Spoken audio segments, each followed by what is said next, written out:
Querido, nesse momento você tem a oportunidade de entregar os seus dízimos e as suas ofertas ao Senhor. As contas da igreja, o QR Code estará sendo projetado no seu monitor, no seu smartphone. E você tem a oportunidade de continuar adorando a Ele com os seus bens nesse momento, querido. Aleluia.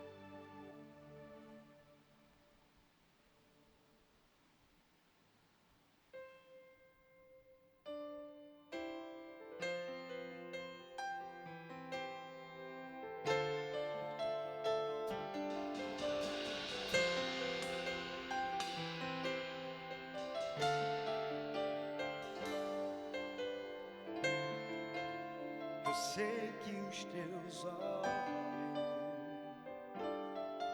sempre atentos, permanecem em mim.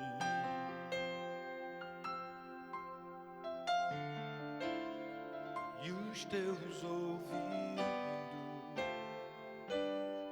estão sensíveis para ouvir meu clamor.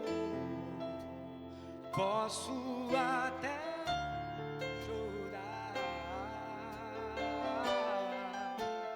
mas a alegria vem de manhã. És Deus de perto e não de longe. Nunca mudaste, tu és fiel.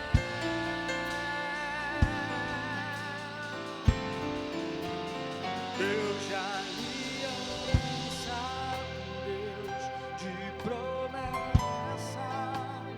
Deus que não é homem pra mentir,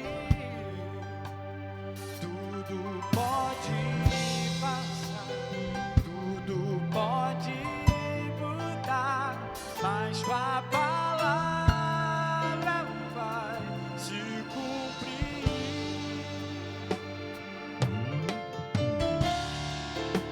Eu sei que os teus olhos sempre atentos permanecem em mim.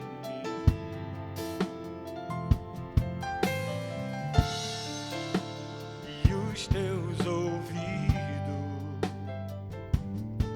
estão sensíveis para ouvir meu clamor. Posso até chorar,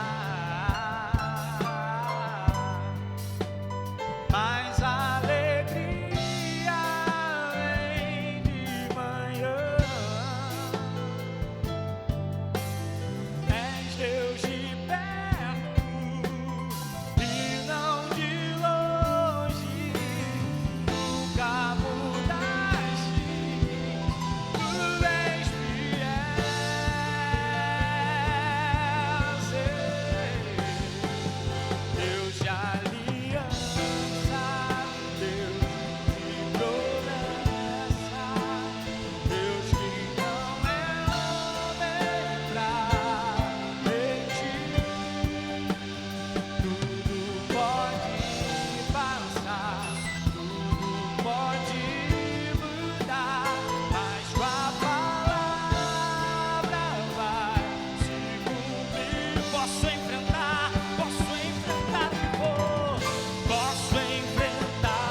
Olá, uma alegria muito grande poder estar com vocês mais uma vez, num momento tão importante, quando a gente debate coisas que acontecem com a gente nessa nossa caminhada. Eu digo sempre que a gente, por mais que digam, a gente não tem manual para enfrentar a vida. E quando a gente tem família, as coisas se amplificam, porque existem outras pessoas envolvidas, existem outras vidas envolvidas, e a gente precisa levar isso em conta. Então, a primeira coisa que eu quero dizer para você é que não tem manual para ter uma vida feliz, sem problemas, sem acasos, sem dificuldades, sem nada disso. Evidentemente, a gente tem os princípios bíblicos, a gente tem a Bíblia, a gente tem a experiência da vida que vai nos orientando a como lidar com tudo isso. Mas não antecipam, por mais importantes e decisivos que sejam, aquilo que a gente vive, aquilo que a gente está vivendo. Eu quero começar a nossa conversa de hoje com uma pergunta. O que a gente faz quando descobre que um filho, uma filha, está envolvido em drogas? Ou está envolvido com drogas? Eu faço a pergunta para você, que faz parte de uma igreja, que tem uma espiritualidade, porque ao longo da minha vida inteira, lidando com pessoas, também trabalhando com clínicas de forma voluntária, com palestras, com aconselhamentos, também ajudando inúmeras pessoas em situações de vulnerabilidade com drogas. Passaria aqui um tempão só para contar para vocês o porquê que essa palestra surge, né? E lidando com jovens que precisavam sair dos lugares, muitas vezes pegando alguns de madrugada, colocando no carro e levando para bem longe de onde moravam, claro, suporte, apoio dos pais, enfim. E lidando com os pais. Então, essa fala nasce de um contexto, primeiro, de experiência, de um contexto de procurar lidar com as principais questões e, fundamentalmente, de um contexto de um pai que abre o coração para outros pais no sentido de estamos juntos para conversar sobre um tema que é importante para todos nós. O que a gente faz quando descobre que um filho, uma filha está envolvido com drogas? Talvez alguns pais aqui estejam me ouvindo e que já tenham vivido isso antes ou estejam vivenciando. Talvez é possível que isso aconteça. Outros pais ainda não vivenciaram, mas presenciaram isso na vida de outras pessoas.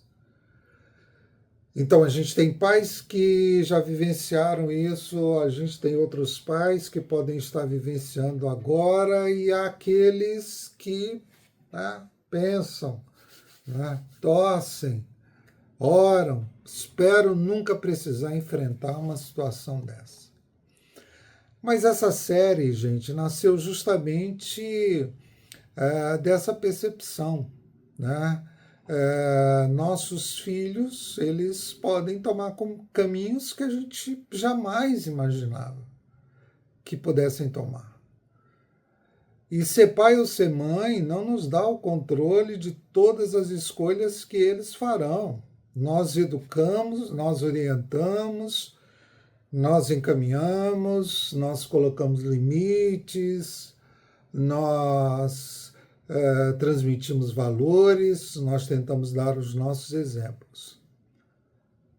Mas chega um momento em que os nossos filhos começam a escrever partes da própria história sem pedir, usando aqui uma expressão corriqueira que nós seguremos a caneta para escrever essa história.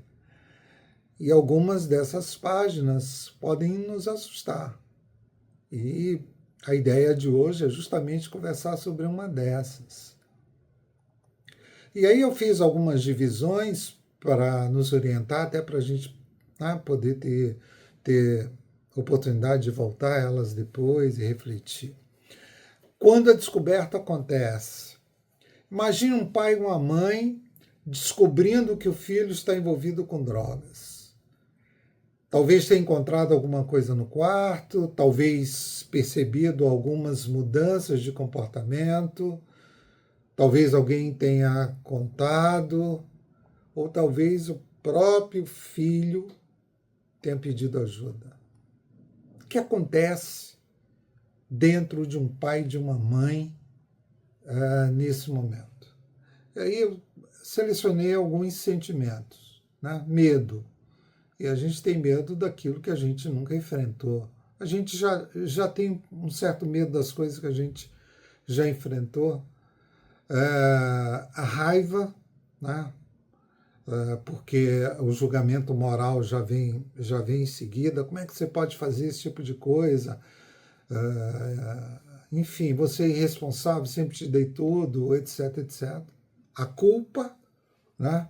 De um ou dos dois. Onde é que eu errei? Tá? Por que eu não prestei atenção? E é possível até que o pai culpe a mãe culpe o pai. É possível até que naquela tentativa de fazer o bem familiar, né, esconda algumas percepções de comportamento que teve, achando que o filho teve, achando que é bobagem, enfim. E a vergonha.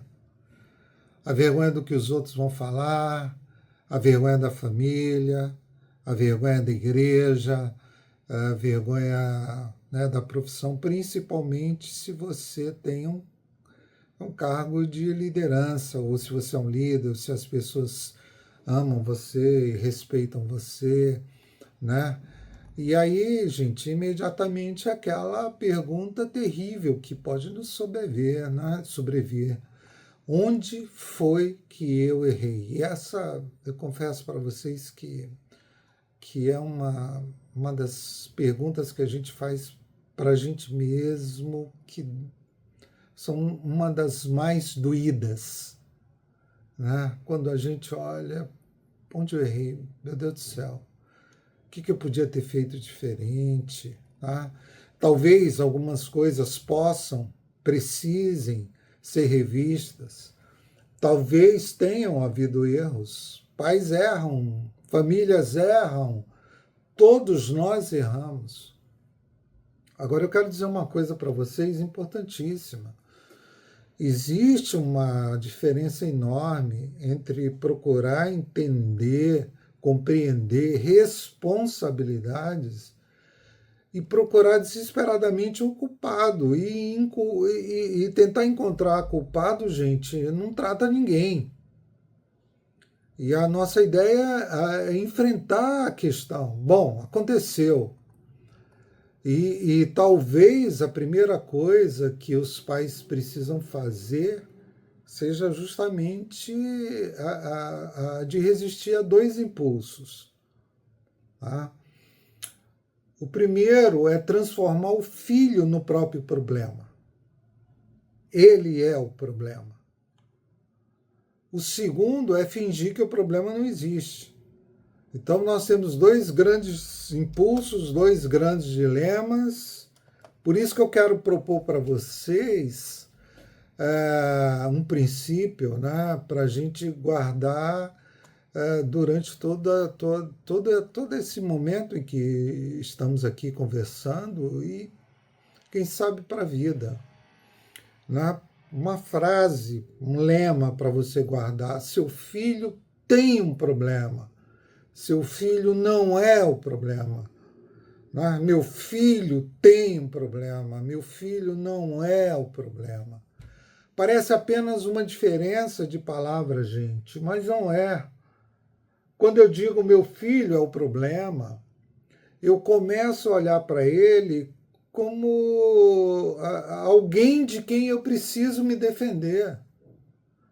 Quando eu compreendo que meu filho tem um problema, eu posso começar a perguntar como posso enfrentar esse problema sem perder o nosso filho nesse processo. Você e sua esposa, como nós podemos enfrentar esse problema sem perder o nosso filho, a nossa filha nesse processo.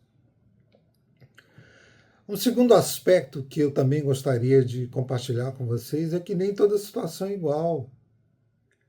Também a gente precisa tomar cuidado com a palavra dependência. Descobrir que um dos nossos filhos usou uma droga não significa necessariamente que ele tenha desenvolvido dependência. Né? Existem situações e graus de envolvimento com substâncias. E isso precisa ser avaliado adequadamente. Então, é justamente por isso que desespero, interrogatório, ameaças e diagnósticos feitos dentro de casa geralmente não são um bom começo. Nós precisamos conversar, nós precisamos ouvir, nós precisamos compreender o que está acontecendo. E, claro, evidentemente, nós precisamos de ajuda. Nós precisamos, quando for necessário, procurar ajuda profissional, né? Não podemos enfrentar isso sozinho. Você pode pedir ajuda ao Sérgio, ao seu pastor, né, ao seu líder, ao líder da sua igreja, da espiritualidade que você frequenta, né? Porque há uma coisa que o amor dos pais, por maior que seja, não pode fazer. E eu queria que você guardasse isso no coração. Amor nenhum substitui tratamento. Lógico, também há uma outra questão importantíssima. Tratamento também não substitui amor. É por isso que a família continua sendo tão importante nesse processo. Um terceiro ponto, amar significa permitir tudo? Não, em hipótese alguma. E talvez esse seja um dos pontos mais difíceis de nossa conversa hoje. Quando amamos alguém, né, quando amamos os nossos filhos e eles estão se destruindo, podemos começar, gente, a confundir acolhimento com ausência de limites. Temos medo de dizer não, temos medo de que ele ou ela possam ir embora, temos medo que alguma coisa pior aconteça, e aí começamos a resolver os nossos problemas que os nossos filhos também precisam enfrentar, né? E que a gente também precisa. Então, muitas vezes, a gente esconde a situação por aquilo que eu já falei, por medo, por uma série de coisas. Pagamos dívidas, inventamos explicações, mentimos para parentes, tentamos impedir as consequências e fazemos tudo isso dizendo, estou fazendo porque eu amo meu filho, eu amo minha filha, eu sei que isso é passageiro, né? Logo, logo não vou ter que lidar mais com isso. E aí eu preciso te chamar e dizer, olha, nós precisamos pensar seriamente sobre isso. Acolhimento sem limites pode transformar-se em permissão, permissividade. Tá? Tudo bem, você vai fazendo, eu vou te apoiando, mesmo não concordando, você vai sair dessa. Claro que o outro extremo também é perigoso, né? Aquele que o pai, para manter uma certa, né? Vou usar essa expressão do momento, né? Uma certa aura de, né? de valores de compromissos espirituais, enfim, né? Então saia dessa casa, né? Provavelmente você já ouviu gente dizer isso. Para mim você não existe mais, você envergonhou a nossa família, depois de tudo isso que eu fiz por você, né? Gente, isso não é limite. E ações assim podem caracterizar, podem se transformar em abandono. Acolhimento sem limites pode virar permissividade. Limites sem acolhimento podem virar abandono. E o nosso desafio como pais é de permanecer presentes na vida dos nossos filhos sem normalizar aquilo que está destruindo a quem amamos. E a outra questão, onde é que Deus entra nisso? Estamos falando de uma igreja, por isso a gente precisa enfrentar essa questão com muita honestidade. Às vezes, diante de problemas complexos, né, nós cristãos oferecemos respostas simples demais. E não só cristãos, religiosos em geral, estou falando, né, dentro do ambiente de pessoas, primeiramente, que fazem parte de um universo cristão, porque eu estou, né, falando por uma igreja, em primeiro lugar, mas eu estou falando para as outras pessoas, eu estou falando para todo mundo, né, independente da sua igreja, independente da sua religião, né. E aí a gente começa, né? Ela precisa de Deus, eu tenho que orar mais, isso é falta de fé, né? Leva para a igreja que ela resolve, ou sua igreja não tem fé o suficiente, né? Deus me deu uma profecia para você ficar tranquilo que vai dar tudo certo, essas coisas que a gente ouve no dia a dia, enfim. E eu quero dizer uma coisa para vocês importante, eu creio profundamente no valor da fé, da oração, da comunidade, do acompanhamento pastoral. Mas não precisamos diminuir a fé para reconhecer, gente, a importância da ciência. E aqui vamos para exemplo simples. Se seu filho quebra uma perna, você pode tanto orar por ele, né, e levá-lo ao ortopedista. Uma coisa não precisa eliminar a outra. Da mesma maneira, quando existe dependência ou outro transtorno relacionado ao uso de substâncias, pode haver necessidade de avaliação médica, psicológica, de outros profissionais especializados.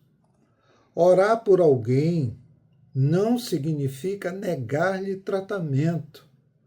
Aliás, talvez uma das maneiras pelas quais nossa oração seja respondida seja justamente encontrarmos as pessoas certas para nos ajudar. A igreja pode ser um lugar de acolhimento, ela pode continuar acompanhando aquela família, ela pode, se tiver sabedoria, ajudar a diminuir a vergonha, pode oferecer à comunidade, pode sustentar a esperança, né? A gente precisa entender tudo isso. Agora, a gente não precisa fingir que a gente tem competências que a gente não tem. Não tem. Isso é importante para você. É importante para as nossas igrejas. É importante para quem lida com pessoas das diversas comunidades. Não é uma coisa só de teoria, é uma coisa de vida. E aqui eu volto para o texto, né, que escolhi para a nossa reflexão, tá, que é a de Lucas, no capítulo 15, né, a parábola do filho pródigo. Uma história muito conhecida, que normalmente a gente chama assim, né? Mas hoje eu gostaria de nesse momento, né, em que a gente está discutindo esse tema tão importante, que olhássemos menos para o filho e um pouco mais para o pai. Claro, estou aqui relembrando coisas que vocês já sabem. Quem não sabe vai pegar uma Bíblia para ler essa história, né? Evangélicos, católicos, podem encontrá-la em Lucas capítulo 15. Você, de qualquer religião, também pode pegar a Bíblia e dar uma olhada, né? Quanto mais a gente desenvolve a nossa espiritualidade, mais a gente compreende que pode aprender, sim, com outras experiências. É uma história muito conhecida, né? O filho pede a parte da sua herança e vai embora. Ele faz as suas escolhas, são escolhas deles. Há um momento que os nossos filhos vão fazer as suas escolhas e a gente não pode fazer nada sobre isso. Enquanto eles estão ainda, enquanto crianças, adolescentes, sobre os nossos cuidados, sobre a nossa direção, a gente talvez, né? A gente talvez não, a gente deve ter um pulso mais firme, orientar, estar presente. Claro que ter um pulso mais firme hoje não se compara, por exemplo, vou contar aqui a minha época, né? A gente diz assim, a minha época, e já começa a revelar quanto tempo de vida a gente tem, né? A gente conta o relógio de forma diferente, mas tudo bem. Eu lembro que eu não tinha a possibilidade de escolher como é que eu gostaria de cortar o meu cabelo, né? Veja, uma coisa tão simples. E todas as vezes que eu cortava o cabelo, fazendo uma pausa aqui, eu saía, né, chegava em casa e ia para debaixo da cama chorar, porque na minha época era máquina zero, né? Deixava só um negocinho aqui em cima, aqui na ponta, era como se estivesse pegando uma cuia, sabe aquelas cuias de queijo reino? Botava aqui, mandava o cara fazer, né? E imagina, né, para um menino magrelo, com uma orelha enorme, né? Era uma coisa assim absurda. O filho, então, faz as suas escolhas, desperdiça os seus recursos e agora sofre as consequências disso. Agora, veja comigo algo interessante. O pai ou a mãe, né? O pai aqui representa a família inteira, não acompanha o filho para impedir cada erro seu. Não administra a herança depois que a entregou. Não aparece toda manhã para verificar o que o rapaz está fazendo, manda vigia. Não há um limite para aquilo que aquele pai pode fazer. Há muitos limites. E isso é muito doloroso. Mas é importante, há lugares aos quais, gente, nossos filhos podem decidir ir e a gente não vai poder acompanhá-los. Vocês sabem disso. Há escolhas que gostaríamos desesperadamente que eles fizessem, ou que a gente gostaria de impedir, mas não podemos fazer isso por eles. E aí no versículo 20 de Lucas 15, o filho decide voltar. E você vai ver, né, quando estiver lendo o texto, que ele diz que quando ele ainda estava longe, seu pai o viu, e isso me toca profundamente. O viu quando ainda estava longe. E a pergunta que a gente faz, não sei se você já fez essa pergunta, como é que esse pai conseguiu enxergar isso, né? Quando ele estava longe? O texto não explica, mas o pai viu. E quando viu, o que o pai fez? saiu correndo ao encontro dele.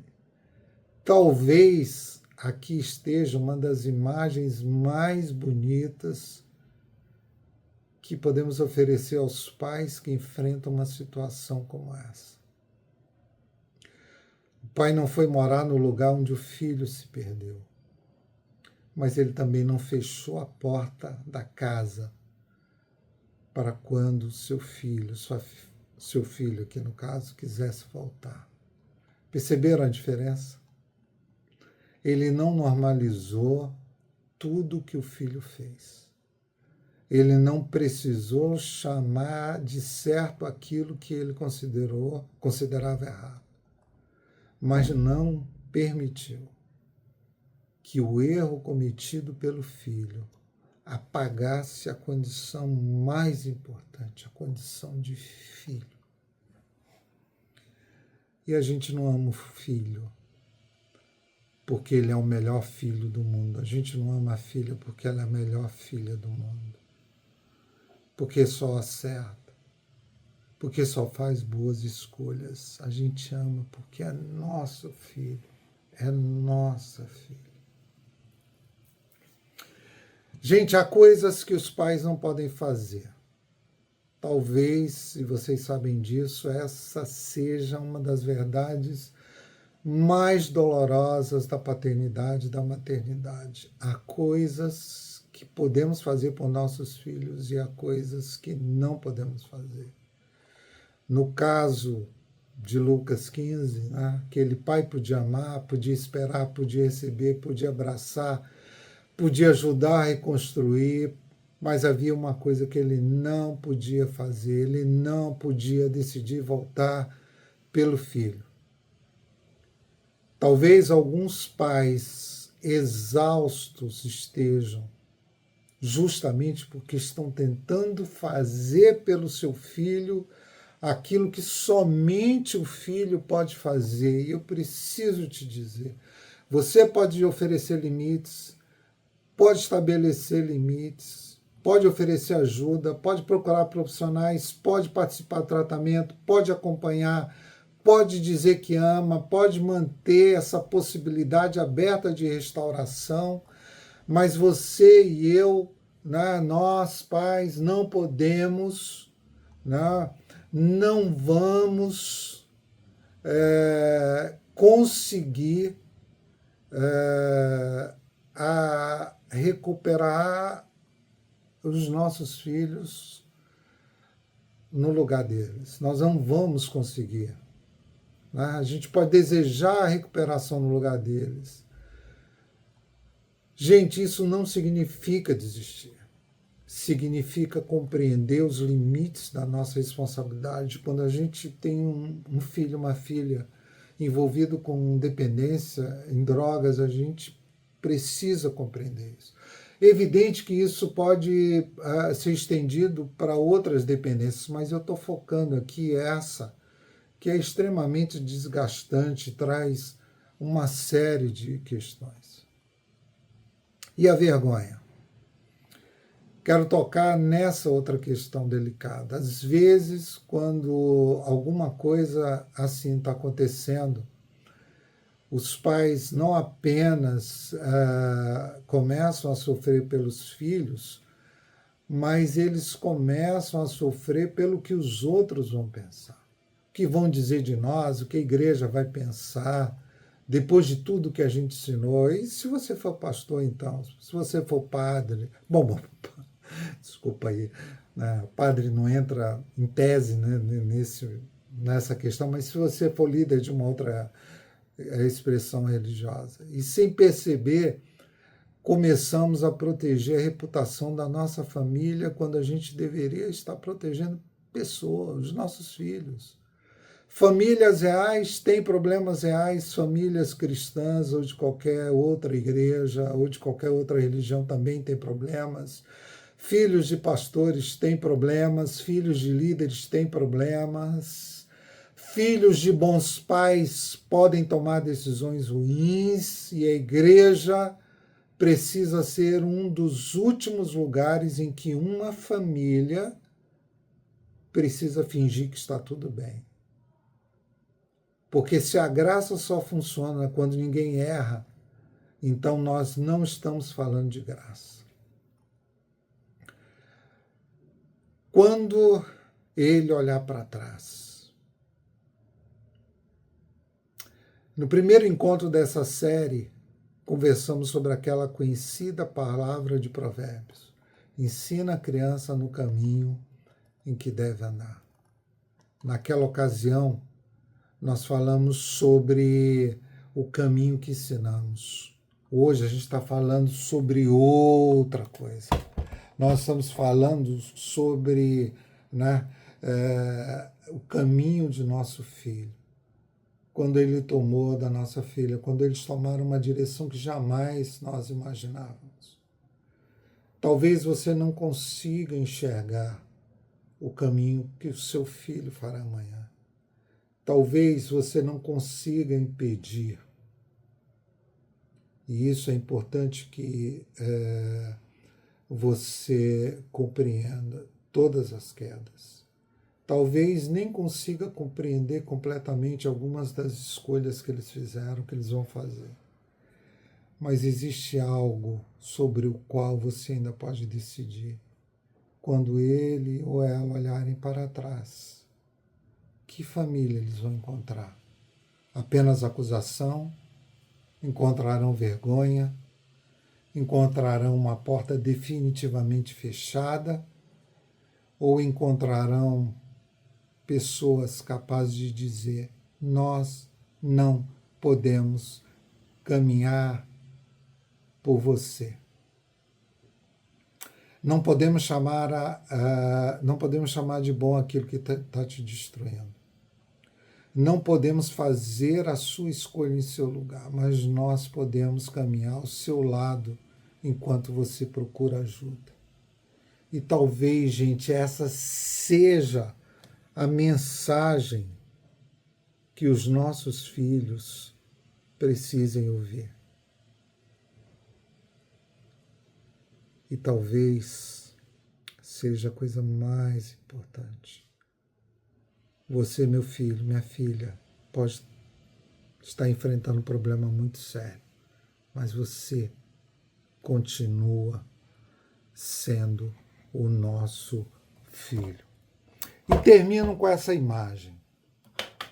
Talvez você não consiga escolher o caminho que o seu filho fará amanhã, mas pode decidir que quando ele olhar para trás, ainda encontrará alguém que o ama, uma porta pela qual possa voltar e mãos dispostas a ajudá-lo a reconstruir, a ajudá-lo a reconstruir sua vida. É difícil, é um momento em que a gente não pode esconder o que está acontecendo, é um momento em que a gente precisa encarar de frente e precisa buscar ajuda imediatamente.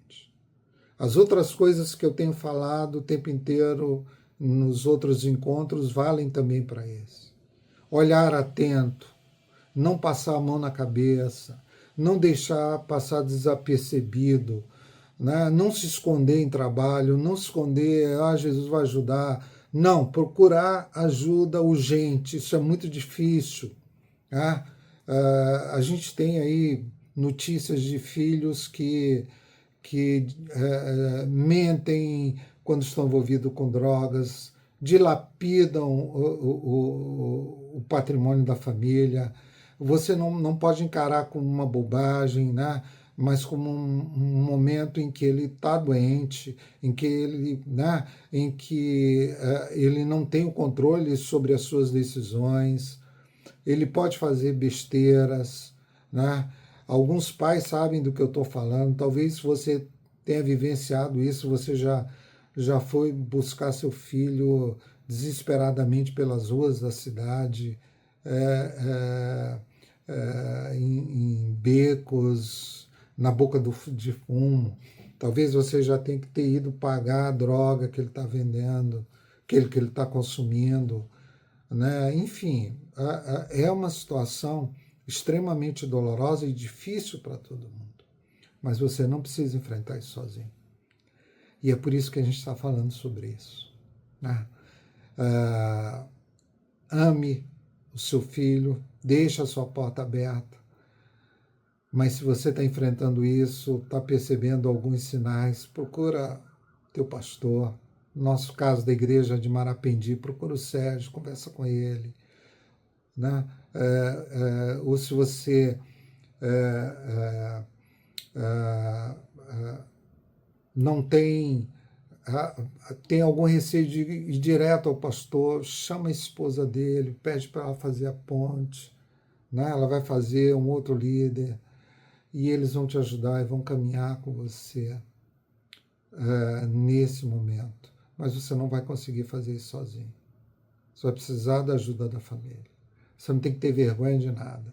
Você tem um filho, uma filha para cuidar, você vai cuidar deles.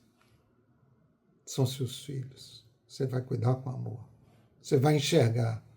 E ele vai te enxergar quando olhar para trás. E não importa, não há preço maior no mundo, né, que a gente não possa pagar para ver os nossos filhos bem. Que Deus abençoe vocês nessa caminhada.